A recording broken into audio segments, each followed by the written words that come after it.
Welcome back, everybody. Today's guest, we have Ryan Conklin on the call. Ryan and I, we met, I want to say over a year ago. And this wonderful man I've gotten to know over the past year.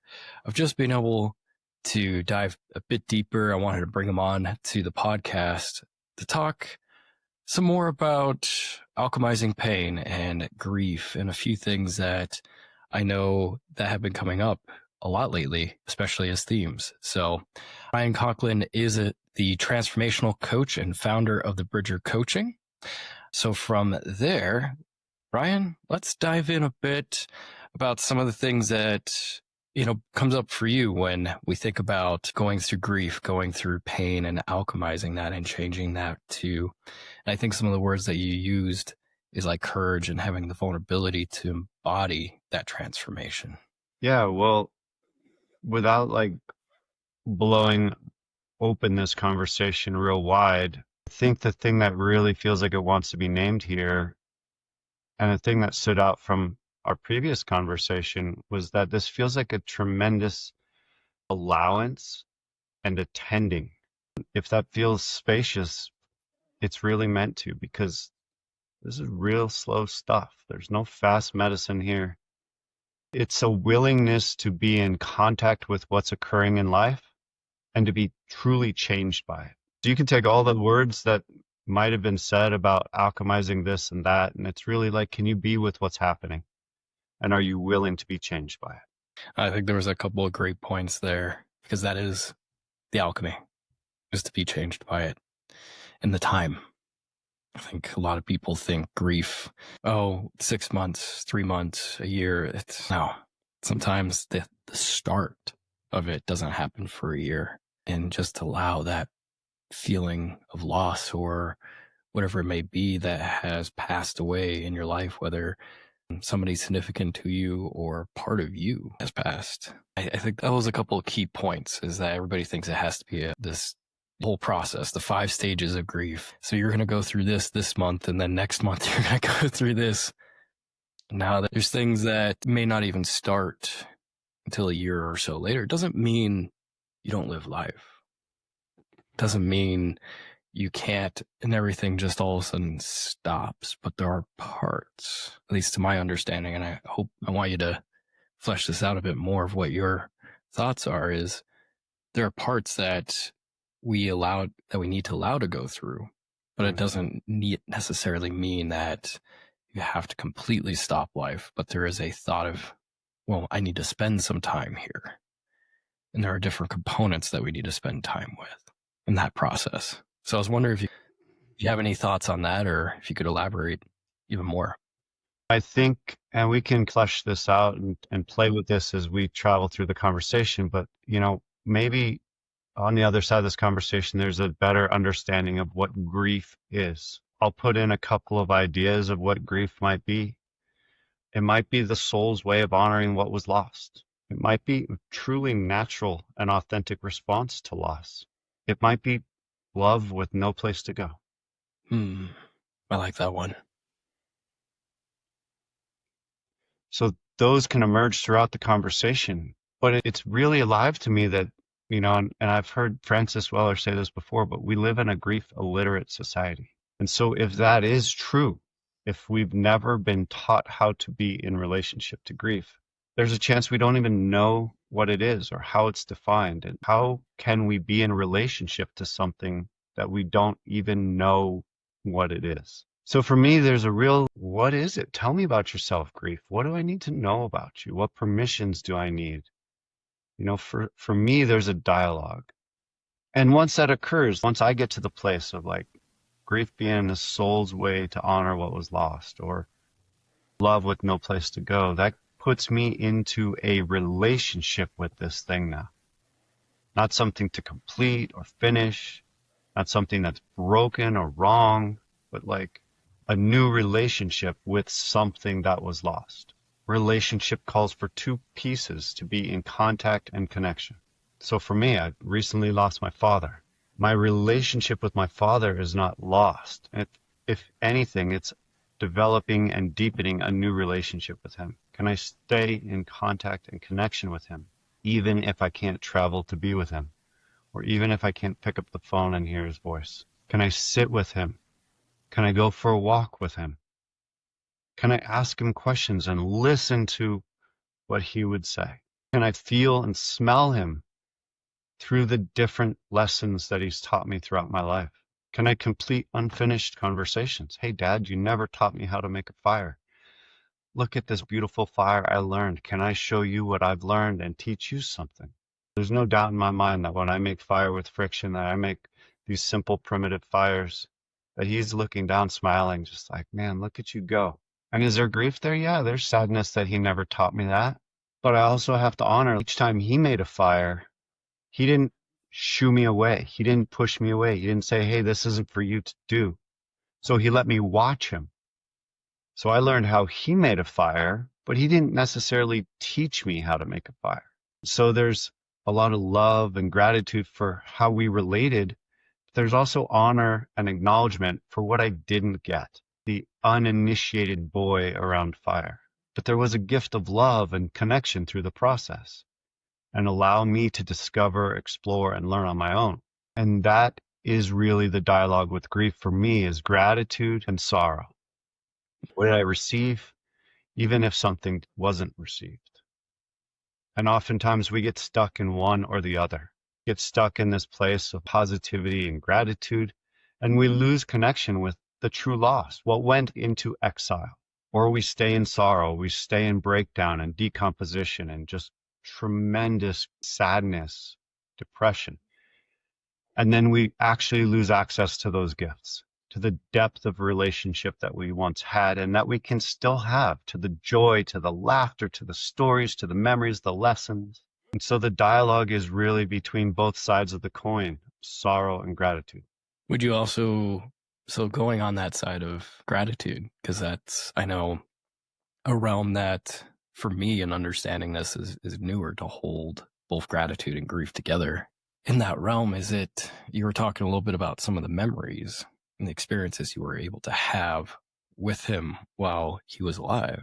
Also, would that also count for some of the experiences like you were talking about with the fire, starting that? How would gratitude fit into something around that, or does it? Yeah, it's a good question. You know, it's a real process. And for me, it's going back into the stories and tending them, not telling them. You know, there's something really magical about actually going back into a story and exploring it and tending to the details. So there was a moment in my storytelling where I was like, my dad never taught me fire, period, end of story. But when I allowed myself to go back into that moment, we're in the hearth of our fireplace, Tucson, Arizona. There's a blower underneath so that the warmth gets blown out into the house. I'm watching him crumple up newspapers. He's asking me to hand him stuff. He's telling me, like, this is what I do. Hand me the bellows that I made in high school. He never said, go play. He didn't say, hey, come here. I'm going to teach you how to do this. Let's make a moment of this. But I got to go back into the story and notice a lot of the details that when I only focused on what I didn't get, the blessing that I didn't get, the initiation that I didn't get, I was able to really see and feel the gifts that I did receive. And so for me, my willingness to go back into that story, to release what the original story was, which was I was never taught how to build a fire, release that, to let it go and allow there to be other versions of that story, allow other details to emerge. Because the young one that captured that story was wounded in that moment, heart was broken. Each time the dad didn't say, hey, come here, let me teach you how to make a fire. And you go back into that story, you look around, you notice the curtains. Oh, mom's in the other room making cookies for Christmas. You're like, holy shit, this was a really special moment. Like, there's a lot of magic here. There's a lot of family. There's a lot of love. And that truly is the other part of the story that's super important. So when we go back in, we tend, we look around, what color's the wall? What's the carpet? Oh, I remember this crazy shag carpet, whatever it might be. A lot more of the details that really occurred in that moment start to come back into focus. And when we do that, we get to honor the whole thing. That's when the gratitude starts to come back. When we only focus on the wound, so much of the magic is lost. When we only focus on the gratitude, so much of our access to our wound is lost. And to me, that's a sacred thing too. You know, when we have access to our deepest pains and sorrows, we actually have access to our biggest and most potent gifts. That was beautifully stated. And I love it. And I love the fire. Such a symbolic component too, not just that incredible story, but also when you think about grief and gratitude, it's being able to, one, tend to the fire, and two, to be able to sit beside it to feel its warmth. And that, I also believe, as part of the transformational process, is keeping it alive to allow it to flow and be fluid. If we let the fire go out, the materials cool and it solidifies and nothing transforms, nothing changes. If we make the fire too hot, it boils out and turns into something we probably don't want it to be. But just keeping it to a place of fluidity and giving it time to allow the cooking process to happen within our own soul. And a lot of that I was taking from some of the things I was learning from Francis Weller when he states about alchemy and the materials of grief that go into our own vessel of our soul as we experience life, and the gratitude that all combine to make our soul, and that soul of how we feel and experience this world. Yeah, something you mentioned that really struck a visual for me of tending this fire. You know, it's not only with grief for me, but also with our passions, with our love. There's different sizes of wood when you build a fire. There's the small, dry grasses and small pieces of shredded bark that you might use to catch an ember, blow into flame. And then there's the small, really brittle, tiny kind of pencil lead sized twigs that we gather to put on top of that. And then there's the pencil sized wood. And all those three burn pretty hot and fast, but they go out quickly.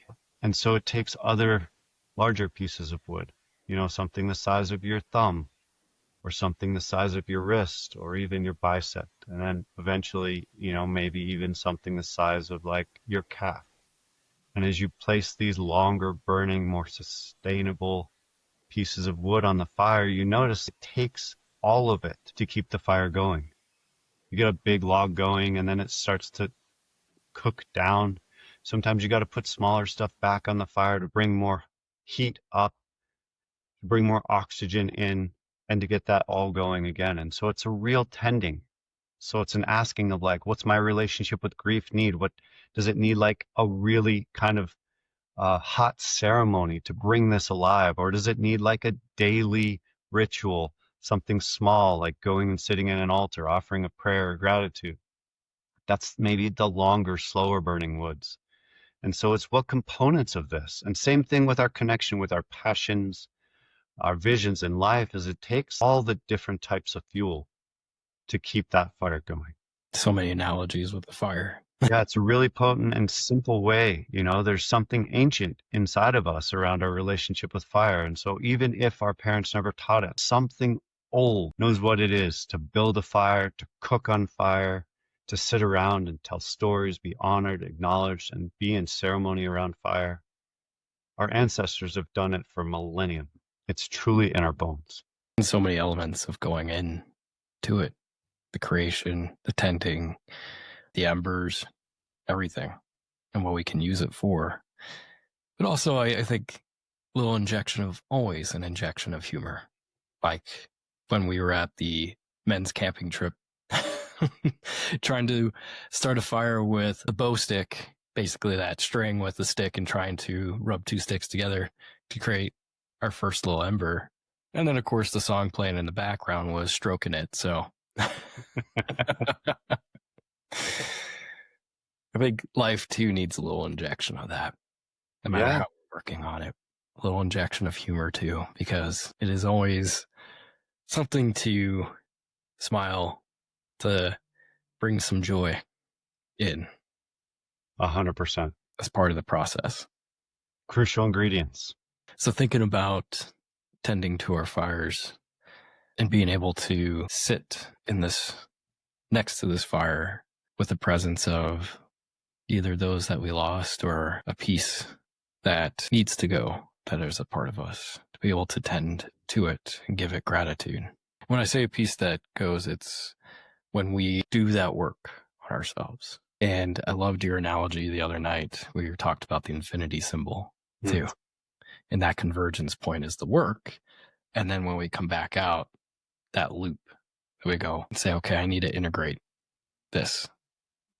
Would you also consider a part of that, a part of this component to say, well, now there's maybe pieces of old me that have changed and need to be let go? Yeah, there's a lot here, and I'm not sure I'm clear on the question. Yeah. But like, just to tie in what you're bringing in from the other night, the element or the idea is titration, and it's to essentially add in small amounts of intensity and then titrate out or move out from that intensity to restabilize and then add in some more intensity. And so that can have the shape of an infinity symbol with the point in the middle where they intersect as being the moment of intensity or the moment of focus, and then the outside edges of the infinity symbol being the places of stillness or the places of surrender, as you also named it, the places of integration.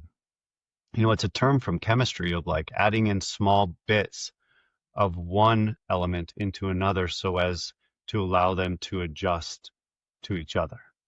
But it really works in this men's workspace or any emotional space of like slowly adding in so as to get used to, comfortable, and accommodating to that level of intensity or that new component or element that's coming in. So I'm not quite sure how you're asking about it, referring to like letting old parts of you move away or integrate in. Yeah. So to me, when we do a lot of that intensity, that work, there's usually a shift, a dynamic that happens. And the integration component, when we come out, it's okay, so now I learned all these new pieces, or perhaps something, clicked for me, like, oh, this is how I was being. But sometimes, and I probably should have added this, is that it's not every time we do work that there's always something that just needs to go. It's more of the bigger changes in life where we see perhaps something that allowed us to survive when we were young or go through certain components. As we know, there's almost a side of us that was created to help us survive, maybe growing up through something or something else in that manner. But now it's time to let that go because it doesn't serve us in our adult life. It doesn't serve us for where we want to be or go in life too.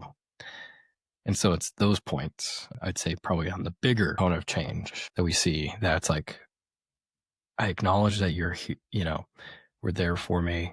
You help me survive, but it's time to either change you or let you go. And that's more the level I was thinking about, was different older versions of us as if we were like reactive, highly reactive to something in a negative way, versus now it's like, my kids might have, like in the past, I would have gotten very angry and highly reactive because they decided to dump their giant bin of toys out just to test me, as a 4-year-old probably should and will be. To now, I join in and it's like, I kind of laugh or have fun, or, I have a different approach to things.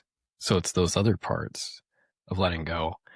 Because there is a description, and I know Francis Weller talks to a little bit about it, and that's also where I want to get your ideas on those old parts of ourselves that need to also be grieved when they need to be let go. And also giving gratitude for being there for when we needed them. Yeah. I mean, what I can say about that in relation to my experience and my story is I experienced a good amount of bullying growing up. It's physical. It was also incredibly manipulative and psychological. And that really brought online this hypervigilant one, this one that's constantly scanning, attuned to the environment, asking like, where could danger come from? Who's going to be out of integrity? And that worked for me in those times. And somehow it traveled all the way with me into my adult self as well. And this is kind of what I was talking about earlier with the wound and the gift being so close together. For me, the wound was this element of like, there's no one coming here to save me.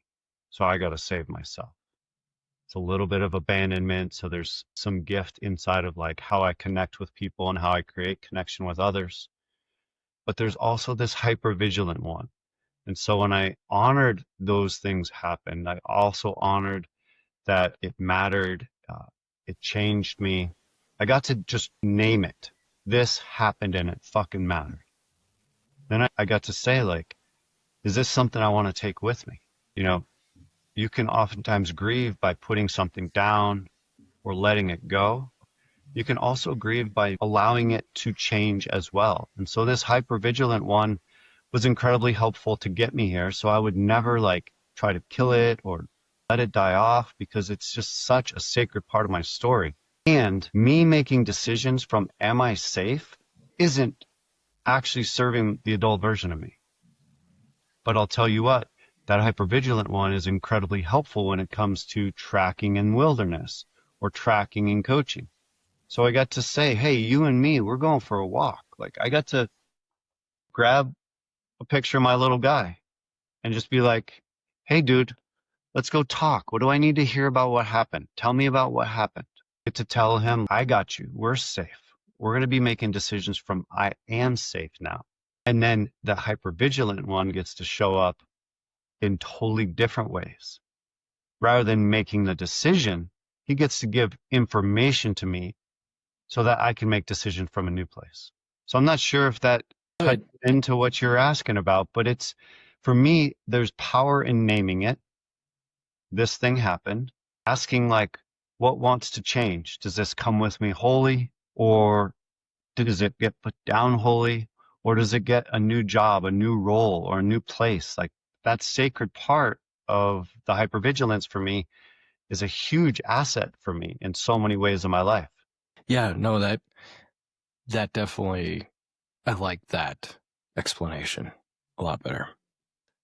You know, what actually occurred to me was more of an identity of self, not so much of a piece of survival, I think, but I definitely love what you stated, because that is a very important note, is that these pieces that allowed us to survive still have a place. They still have purpose. And it's funny is even sometimes my own mindset, just like here, you think you have to kill it. You think you have to change it. You have to discard it, put it in the darkness. But we forget what gifts it can still have for us.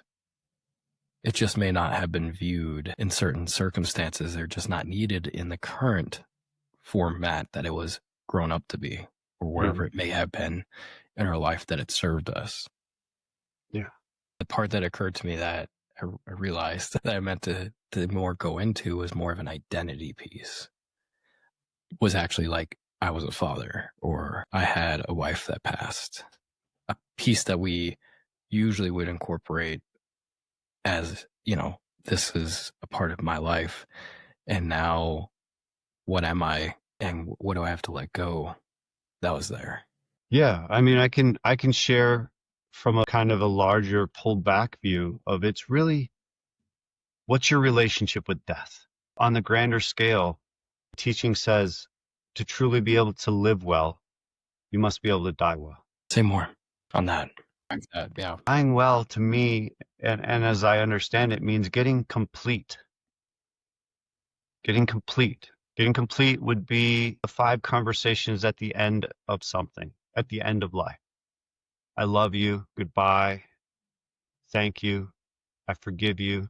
And please forgive me. So if it's an identity, I'm a soccer player. You know, thank you. Thank you for all the friendships. Thank you for all the lessons. Thank you for all the incredible road trips and all the ways that I got to succeed and be loved and be celebrated and have so much fun with all these friends. Bye. You served me so well. My body can't do this anymore, or my life is going in another direction. Please forgive me that I can't continue on this path. I have other passions that I really want to pursue, and I just can't do it all. So my choice is over here. I hope you understand. I forgive you for not carrying me all the way to the dream that I once held. But man, do I love you. Thank you. And goodbye. When you do that, the relationship with the identity of soccer player gets a lot more complete. and the relationship with the passion or the purpose or the vision that you want to live into gets a lot more clean, because you're not carrying this what if, or why didn't I, or I should have, or if I had only. So you can look at it in the term of fatherhood, like you said. There's a day before the child is born that the man is still a man who never had a child. If that man doesn't honor the unchilded man, say goodbye, and truly let him die, he'll be trying to live from both the father and the unchilded man at the same time, potentially making decisions from both places unintentionally.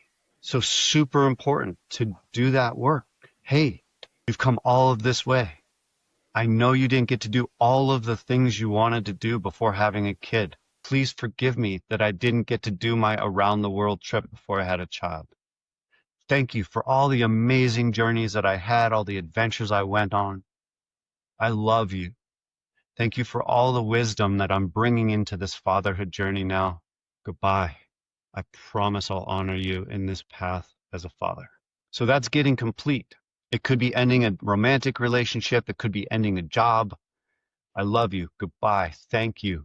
I forgive you. Please forgive me. When we do that work in the places that we have losses, big and small, we're able to live from a lot cleaner and more vibrant place. That was the part. That was it. That's what I wanted to get to with that, because it is such a crucial piece in our evolution. Is, we do tie a lot of components as part of our identity, things in our life, this athlete, this father, this husband, whatever it may be, becomes a part of us. And to lose that part, or for that part to change, to let go, and to say thank you. So thank you for that explanation. And I love those last 5. Can you say them one more time? Sure. I love you. Goodbye. Thank you. Please forgive me. And I forgive you. There's a teaching that says that at the end of our life is a bone pile, also be called a rock pile. And each rock or bone represents every loss, every death, small or large, that we encountered in our whole life. And we can choose to do this work as we go through life, or each of those losses will patiently be waiting for us to get complete with them at our final breath. This is rites of passage work. This is initiation. Each death is an initiation. Something must die in order for something else to be born. And a term I know I believe coined by Francis, was rough initiation, for those things that happen that we didn't so much have a choice. Loss, a diagnosis, those parts, because once again, it changes who now we are going to become, or what has now been lost to us as well. And like one part of that soccer player, perhaps they got an injury. Maybe they were on their way to becoming professional, or were, and life-changing injury. Yeah. And you don't have that conversation with the one that stepped on the field that day before they were injured. Hey, I know this wasn't your fault. I know you had nothing to do with this. But holy shit, in that moment, everything changed. Your dream now is impossible. Yeah. Wow, that must be heartbreaking. I'm so sorry. I know that you didn't do anything to deserve this. I hope you can feel the forgiveness here. I love you so much. I'm sorry that didn't happen.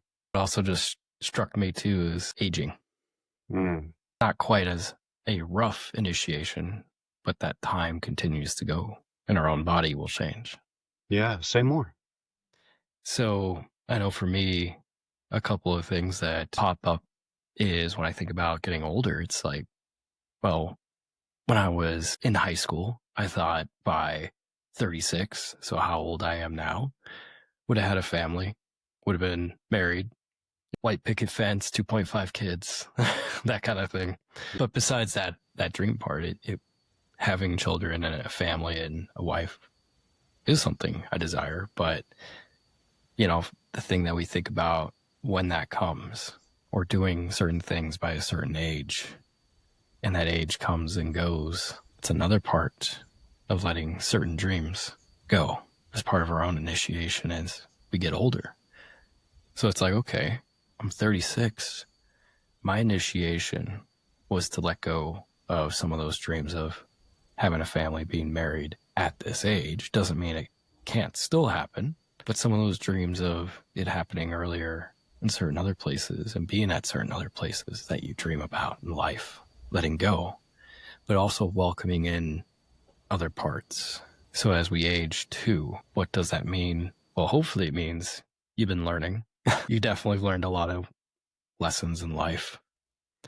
Hopefully it means some growth and some places of where does the potential of this next decade, where will this take me? So a little bit of wonderment. There's so many components tied up in here. There's elements of like, what is our idea of success? Who defined that for us? You know, it's hard to get complete just with self when your idea of success might be wound up in society's idea of success. Like, I'm supposed to be a soccer player because, you know, athletes that go to college and get a full ride scholarship are better than others. Like, I don't know what society's ideas are for different people. But man, when those come in, you start to realize, holy crap, like I've been making decisions from outside of my body. And there's also parts of this that also have us exploring an ongoing process of where am I in time? Am I in the past? Am I living literally last year in this moment? Or am I living next year? Because as you get complete, you get to be right here, right now. And so there's this element of presence, and that allows for the person to be wildly congruent. And there's so much power in that congruence where what you're doing and the energy that you're putting into the world are legitimately aligned. Now that was powerful, especially the presence word that you brought. That's been lost in a lot of ways. Yeah. When we don't get complete on things that did or didn't happen, we're oftentimes ruminating. What could I have done? Can I go back and fix it? Should I do that now?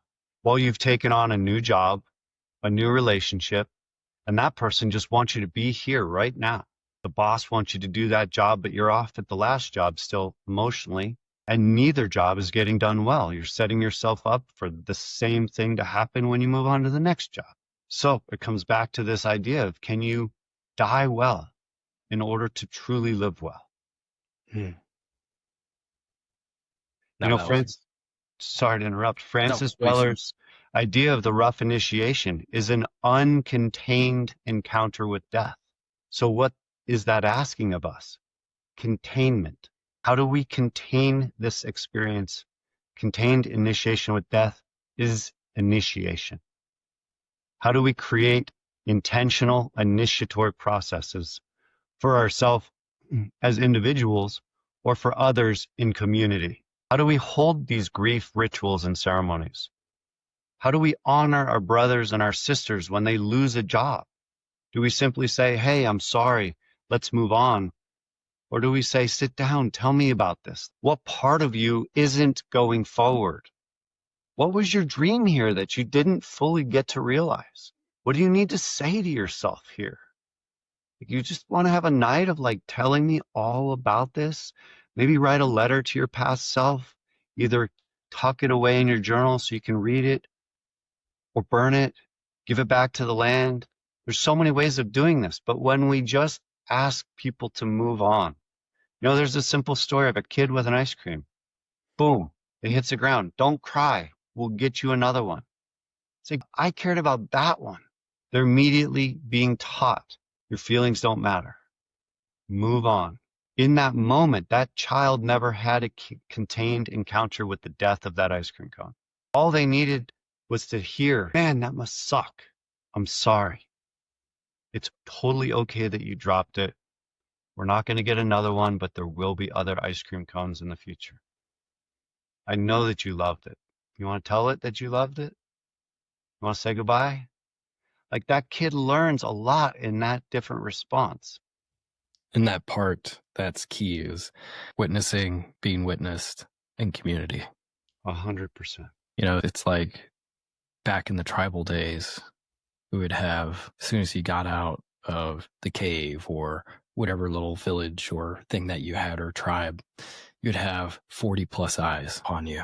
And to some, that may sound scary, but when you think about it, you have so many around you to support, to see. We try to live such private lives and suffer in silence these days and we were told, don't let people, especially men, being told, don't let somebody see you cry. Don't cry. Don't show them your weakness. But when we have a community that can support us, and plus the positive side too of the community to say exactly like that, the ice cream cone, sorry you dropped it. I'm sorry it's gone. What do you want to share about that it meant to you? What are you going to be now without that ice cream? One of the things that we crave and fear most is simply to be seen. It's one of the scariest things. And at its core, it's all we want. A couple days ago was International Men's Day, and one of the prompts that we were using in our group that we met was, what's the hardest thing about being a man? And this was a very personalized answer. Everyone had one. The answer that I had in that moment was like, there wasn't a community to show me how to do this. I didn't have a village of uncles be like, this is what it looks like to be good at being a man. This is what it looks like to be strong and also feel your feelings. This is what it looks like to tend to conflict and to transform relationships in the process. This is what it looks like to be a provider and someone connected to their heart. I didn't have that. And my inkling, my intuition says that a lot of people, men and women, don't have aunts and uncles, whether by blood or otherwise, to show them what it is to be human. Yeah. I mean, you may have only had, if you're lucky, even just one man in your life to show you. Maybe two with an uncle or a close neighbor or friend. But, once again, going back to the days of living close together, you go easily to your neighbor or the other person in the tribe and learn from them their qualities, and then learn from another and another and another, so you can form your own from this conglomerate. Instead, we get a very short list from one individual to explain what it means when we grow up, instead of this massive list from 40 other men. And that's if we're lucky and they were intentional. Another thing too that pops in my head was the quote, and I forgot who it was, when you were talking about being seen, being open. And hopefully I don't butcher it, but it's a joy to be hidden, but a disaster to not be found. And I can't remember that person's name, that author that had that, but I think it was Winnicott. But yeah, it fits so nicely right there. Especially in today's field, it is a disaster to not be found. A lot of us aren't really being found. It's an interesting statement. It's a disaster to not be found. I have a teacher that I love dearly, and he's incredibly elusive. And I'll ask him, what would it look like to actually put tracks down that others can find you? And that has me really curious about how people move in the world. Is like, are you allowing yourself to be met? Are you allowing people to actually find you and meet you? Are you creating openings in your life to actually have encounters that might touch you? How many times have you sat on an airplane and nobody says hello to each other? Go through the grocery store. People are on their phones. Simple hellos are just literally missing everywhere. And that doesn't even talk about what comes from the hello, but just the first point of contact. I think that is a beautiful spot to wrap. I will ask from that, is there any one last bit you would like to share, especially with those listening? Maybe one last aspect or tip or something, or parting advice, I should say. If I'm backing up from the conversation and looking at like, what are my takeaways from it? It's a reminder that what is your willingness to be with something and to be changed by it? Where are places in your life where things have come to end or are coming to an end that you can be intentional about getting complete so as to live more fully? How are you going through life where you are unable to be found? And can you make yourself more findable? Beautiful. I appreciate your time today. And this has been insightful for me, and I hope for others too. Yeah. Always appreciate your wisdom, Ryan, and You're being welcome. able to share that. So how can people reach you if they want to work with you? You're more than welcome to put my email into the show notes. People can reach out to me Perfect. directly that way. My website, thebridgercoaching.com, is a great place to really look into like how I show up in the world as coach and guide. You can find me on LinkedIn and my writing on Substack. And ultimately, one of the places I do my work most directly is one-on-one and in group settings outside in the wilderness. So join me in the wilderness and Darren Silver for initiation and rites of passage. We do a couple each year. We're just laying out the schedule for 2026 right now. So all of those places are places of touch that you can touch in and connect with me. Beautiful. And I'd highly recommend it for those listening. This is an incredible man here, and it's been a pleasure knowing you. Thank you, Phil. True gift to be in a relationship with you, and really grateful for the opportunity to talk with you about grief. Thank you. Thanks everyone for listening. Take care.